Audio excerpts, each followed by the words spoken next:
Well, welcome to the first Drum Vodcast of 2009, and if you're watching this on Friday morning, then you've made it through the first week of the year, so congratulations on that. Now, it may be early days, but there's been a few good PR-related stories so far.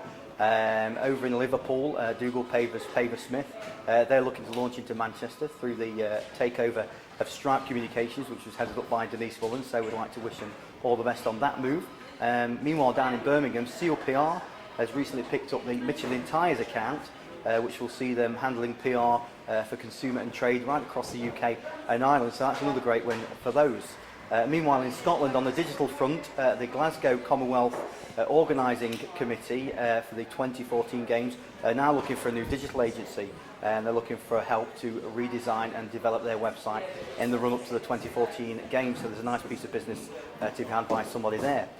Meanwhile, advertising agency Frame Communications have put out their first advert for Gala's Bingo, online bingo website, which is running across satellite and terrestrial channels now, and I believe we can have a look at that right now.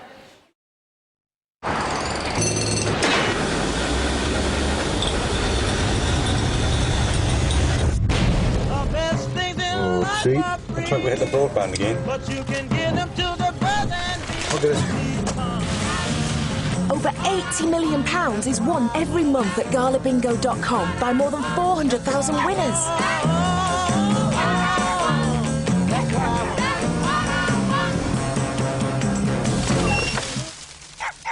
Join galabingo.com today and claim your £20 free play.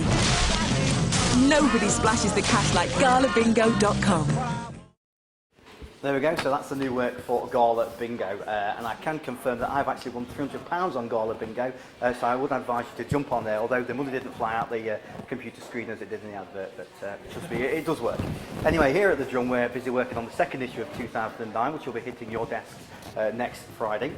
In that, we are going to be looking at the sad demise of Edinburgh-based talk radio station Talk 107, which closed down just before Christmas. We're going to be asking the question why it failed, and ultimately, does the talk radio format work on a regional basis in the UK as it does in the United States of America? So we'll get some comments on that.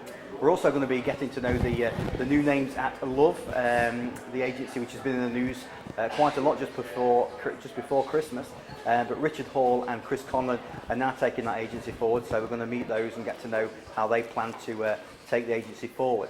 We're also looking for nominations for the Designer of the Year and Design Team of the Year for the Scottish Design Awards, which take place in May. So if you have any nominations, or you know of a designer or a design team you'd like to put forward, then if you could please let us have your nomination by January the 16th, along with the reason why you feel that the design should get the particular accolade, then please email that through to katie.thompson@carnix.com.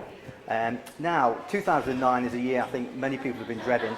There's forecasts of economic doom and gloom all over the place.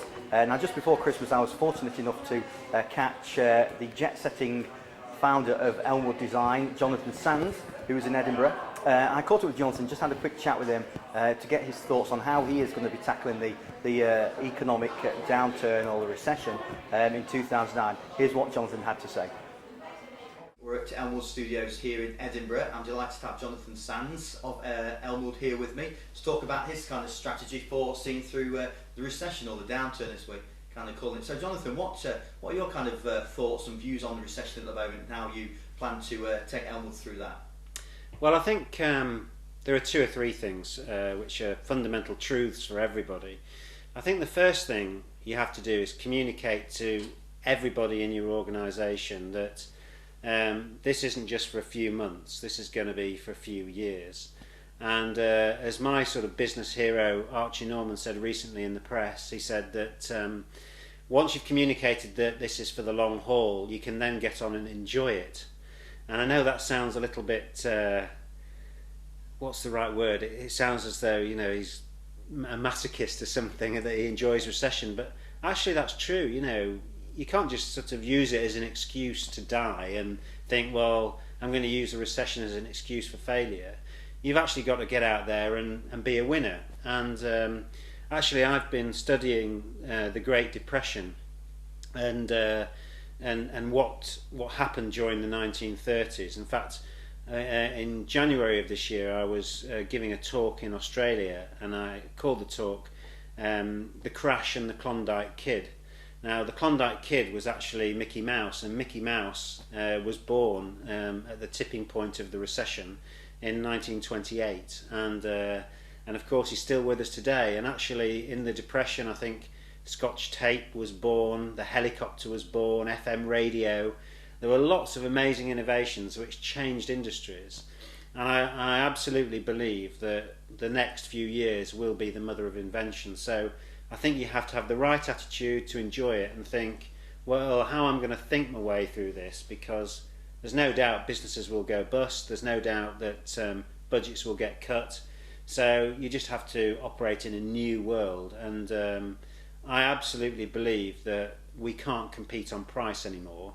I've been to India twice this year, and there's no doubt that you know, when you've got a nation that can produce a car for £1,000, and they now own brands like Jaguar and Range Rover, that you know, we have to do things differently, because things are not going to change in the short term. This has been described as a global recession, global downturn. You've obviously got offices in America, Australia, the UK, so you're probably ideally placed to kind of see how it is affecting us globally. Have you got any kind of thoughts on that, and are any markets suffering more than others? Or? Well, I think that the one difference between the 1930s and now is that this recession is a global one, whereas in the 30s it was a local one, in that it was America and the rest of the world was not as badly affected, although Britain did have a bad time in the 30s. The key for me is two things. First of all, you have to watch your cash. Businesses don't go broke because they don't make profit, they go broke because they run out of cash. And in the last small recession, Elmwood lost money for 8 months running on the bounce. Yet that year we still made a small profit, and in actual fact we didn't make anybody redundant because we had cash in the bank. So when you've got cash, you can make the right decisions rather than panic and think, well, we've got to make money. So first of all, hold on to your cash. The second thing is you've got to be a winner, you've got to be in the winner's circle with clients. And what that means is that you need to be with businesses that are going to succeed in a downturn.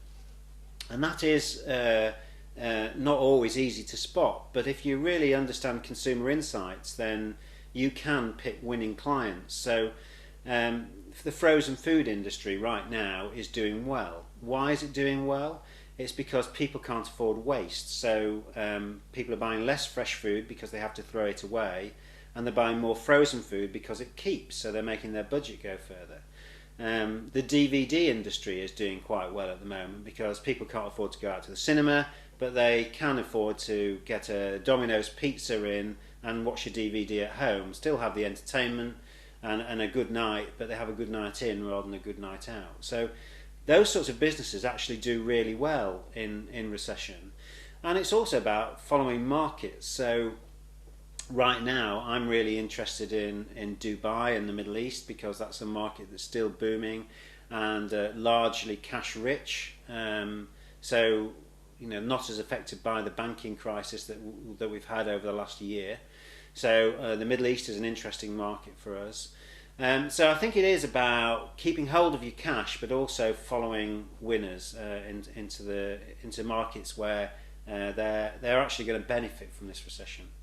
And if you could just finally offer any agency out there who might be finding it particularly tough at the moment, one word of advice, what would it be? Come and talk to us, because if they're running out of cash but they've got a good business, we'd be interested in buying them. Thank you very much, John.